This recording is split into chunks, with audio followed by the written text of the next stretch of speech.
पावसाळ्याच्या दिवसामध्ये बाजारात भरपूर प्रमाणात कोथिंबीर उपलब्ध असते। या दिवसामध्ये कोथिंबीर सुद्धा स्वस्त असते आणि अशा वेळी घरोघरी ही अशी कोथिंबीर वडी बनवली जाते। आता या ठिकाणी ही कोथिंबीर वडी बनवत असताना आपण अजिबात तांदळाच्या पिठाचा वापर केलेला नाही आणि विशेष म्हणजे असा पदार्थ या वडीमध्ये घातलेला आहे की ज्यामुळे वडी छान खुसखुशीत तयार होते। ही वडी बनवत असताना सुद्धा पिठाचा अगदी योग्य प्रमाणात वापर केलेला आहे, त्यामुळे तुम्हाला जास्त प्रमाणात या ठिकाणी पीठ घालायची सुद्धा गरज पडत नाही। त्यामुळे व्हिडिओ अगदी शेवटपर्यंत पहा। मस्त छान खुसखुशीत ही वडी तयार झालेली आहे। तुमचं सगळ्यांचं वैशाली किचनमध्ये मनापासून खूप खूप स्वागत। सर्वप्रथम एका परातीमध्ये आपल्याला 2 वाट्या इतकी बारीक चिरलेली कोथिंबीर घ्यायची आहे। सर्व साहित्य आपल्याला एकाच वाटीने मोजायचं आहे, त्यामुळे प्रमाण अगदी अचूक आहे। कोथिंबीर बारीक चिरण्यापूर्वी ही कोथिंबीर आपल्याला स्वच्छ पाण्याने धुवून काढायची आहे आणि एखाद्या कपड्यावर ही कोरडी करायला ठेवायची आहे।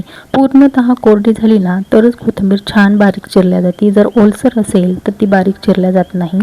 आता कोथिंबीर वडी छान खुसखुशीत व्हावी याकरता आपण जो पदार्थ वापरणार आहोत ना ते म्हणजे हे पोहे।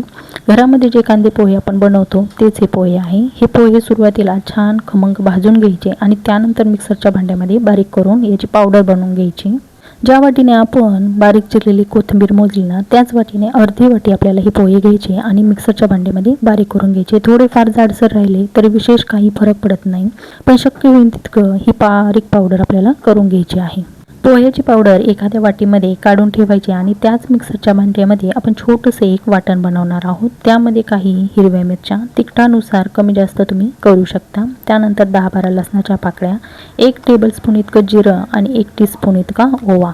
हे सर्व पदार्थ आपल्याला मिक्सरच्या भांड्यामध्ये जाडसर वाटून घ्यायचं आहे। आता त्यानंतर बारीक चिरलेल्या कोथिंबीरीमध्ये आपल्याला बेसन पीठ घालायचं आहे। बेसन पीठ घालत असताना ज्या वाटीने आपण बारीक चिरलेली कोथिंबीर मोजली त्याच वाटीने 1 वाटी हलकासा दाब देऊन ही वाटी भरून घ्यायची आणि एवढंच आपल्याला बेसन पीठ या ठिकाणी वापरायचं आहे। त्यानंतर जे पोहे आपण बारीक करून घेतले ते सुद्धा लगेचच यामध्ये घालून घ्यायचे आहे। आता त्यानंतर जे हिरव्या मिरचीचं वाटण केलं होतं ते सुद्धा लगेचच यामध्ये घालायचं आहे। त्यानंतर अर्धा टीस्पून इतकी हळद घालायची। जरी आपण हिरव्या मिरच्या वापरल्या असल्या तरी सुद्धा सपाट 1 चमचा भरून लाल मिरची पावडर घालायची। चवीनुसार मीठ घालायचं आणि 1 टेबलस्पून इतकी तीळ घालायची। यामुळे वडीला छान खमंगपणा येतो। आता बेसन पिठाचा आपण वापर करतोय त्यामुळे चिमूटभर हिंग घातलं ना की वडीला आणखीनच छान स्वाद येतो। आता सुरुवातीला हे सर्व कोरडे जिन्नस या कोथिंबीरीमध्ये छान मिक्स करून घ्यायचे, म्हणजे ते वडीला एकसारख्या प्रमाणात लागतात। आता या ठिकाणी सर्व पदार्थ मिक्स करून झाले आहे। आता पीठ भिजवून घेऊ। पीठ भिजवत असताना पिठामध्ये पाणी घालत असताना अगदी थोडं थोडं घालायचं। आता या ठिकाणी ही जी कोथिंबीर आहे ती अतिशय कोरडी आहे। जर तुमची ओलसर असेल तर पाण्याची अजिबात गरज पडत नाही। कोथिंबीर वडीचं मिश्रण बनवत असताना अगदी घट्टसर किंवा खूपच पातळ बनवायचं नाही, तर अगदी मध्यम स्वरूपाचं हे पीठ आपल्याला भिजवून घ्यायचं आहे। ही वडी आपल्याला चाळणीत बनवायची आहे, त्यामुळे चाळणीला सुरुवातीला छान तेल लावून घ्यायचं आणि त्यानंतर हे बॅटर त्यामध्ये घालायचं आहे। वडी थापत असताना अगदी हलक्या हाताने थापायची आहे। ही वडी हलक्या हाताने थापली ना की छान खुसखुशीत तयार होते। तर अशाच पद्धतीने ही वडी आपल्याला छान थापून घ्यायची आहे। त्यानंतर हलकासा तेलाचा हात लावायचा आहे, म्हणजे वडीला छान चकाकी येते। वडी थापण्यासाठी जर तुमच्याकडे चाळण नसेल तर तुम्ही ही वडी ताटामध्ये सुद्धा छान थापून घेऊ शकता। थापलेल्या मिश्रणावर लगेचच आपण तीळ घालून घेणार आहोत। यामुळे वडी छान आकर्षक दिसतेच, पण खाताना छान खमंग सुद्धा लागते।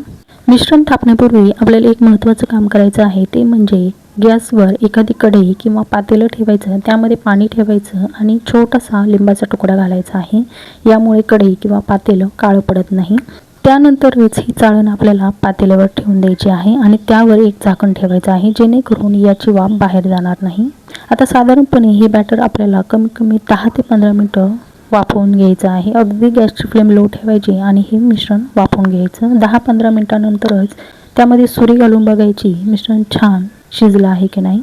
हलकीशी सुरी कोरडी निघाली की समजून घ्यायचं बॅटर आपलं छान शिजलेलं आहे।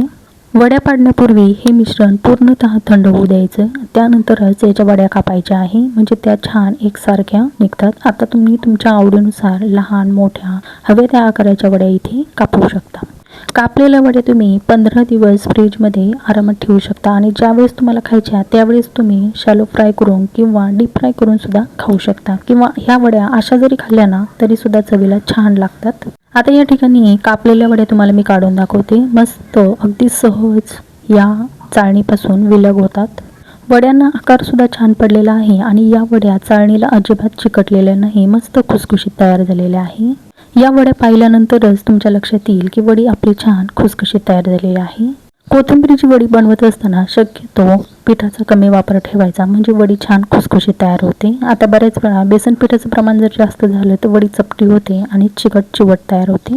इथे मात्र बेसन पिठाचं प्रमाण आणि कोथिंबीरीचं प्रमाण अगदी अचूक घेतलेलं आहे, त्यामुळे वडी छान तयार झालेली आहे. आता या वड्या आपल्याला शॅलो फ्राय करायच्या आहे. तुम्ही या ठिकाणी या वड्या डीप फ्राय सुद्धा करू शकता. या वड्या इतक्या खुसखुशीत झालेल्या आहे ना, तर तुम्ही डीप फ्राय करताना त्या खूपच कुरकुरीत होतील. त्यामुळे डीप फ्राय न करता या वड्या शॅलो फ्राय करा, म्हणजे कमी तेलामध्ये छान कुरकुरीत आणि खुसखुशीत तयार होतील. पॅनमध्ये तेल टाकलेलं आहे आणि कमी तेलामध्येच या वड्या मी शॅलो फ्राय करणार आहे. आता शॅलो फ्राय करत असताना गॅसची फ्लेम अगदी लो ठेवायची, म्हणजे त्या आजपर्यंत छान खुसखुशीत तळल्या जातात.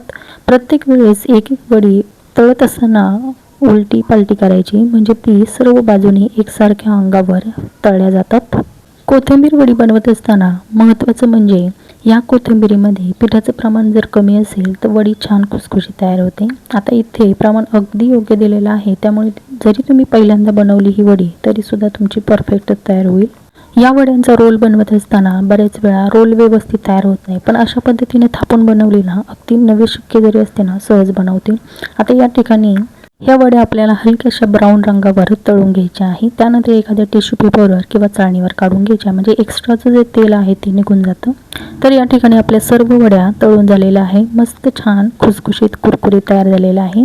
आता एक वडी तुम्हाला मी अगदी जवळून दाखवते. मस्त ब्राऊन रंगावर ही वडी तळलेली आहे. आकार सुद्धा मस्त आलेला आहे आणि मस्त आतून ही पोकळ सुद्धा तयार झालेली आहे. वडीचे 2 भाग करून जर पाहिले ना, मस्त आतून खुसखुशीत तयार झालेली आहे.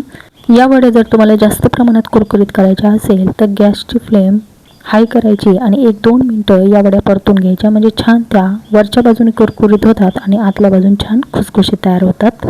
एकदा तरी या पद्धतीने वड्या नक्की करून पहा, खरंच चवीला खूप छान लागतात. आजचा हा व्हिडिओ तुम्हाला कसा वाटला नक्की कमेंट करून सांगा. या व्हिडिओमध्ये सांगितलेल्या बारीक सारीक टिप्स त्याही कशा वाटल्या त्याही मला कमेंट करून सांगा. व्हिडिओ थोडाफार आवडला असेल तर नक्की एक लाईक करा आणि आपल्या चॅनलवर जर नवीन असाल तर नक्की चॅनलला सबस्क्राईब करा. पुन्हा भेटूया अशी छानशी रेसिपी घेऊन. तोपर्यंत धन्यवाद.